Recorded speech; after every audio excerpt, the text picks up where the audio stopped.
ગુજરાતના સાબરકાંઠામાં ગમકવાર માર્ગ અકસ્માતમાં 7 લોકોના ઘટના સ્થળ પર જ મોત નીપજ્યા હતા.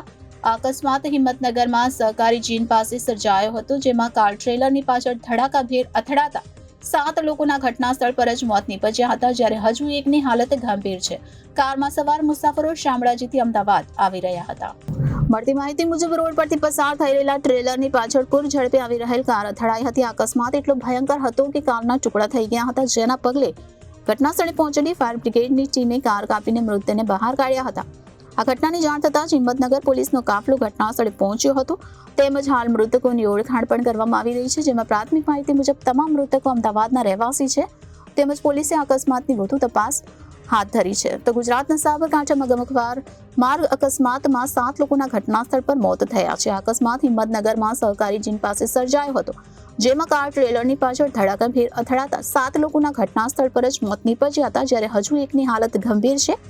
કારમાં સવાર મુસાફરો શામળાજીથી અમદાવાદ આવી રહ્યા હતા. આમ સાબરકાંઠા માર્ગ અકસ્માતમાં 7 લોકોના ઘટનાસ્થળ પર મોત નીપજ્યા છે. તો હિંમતનગરમાં સહકારી જીન પાસે મોટો અકસ્માત સર્જાયો છે. કાર ટ્રેલરની પાછળ ધડાકાભેર અથડાતા 7 લોકોના ઘટનાસ્થળ પર જ મોત નીપજ્યા હતા, જેમાં એકની હાલત ગંભીર છે.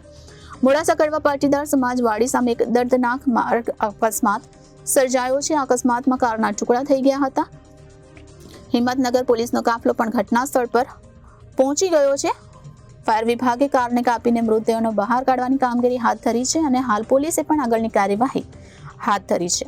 डिस्ट्रिक्ट में शामलाजी से हिम्मतनगर वाला जो नेशनल हाईवे है उस पर आज सुबह इनोवा कार एक ट्रक के पीछे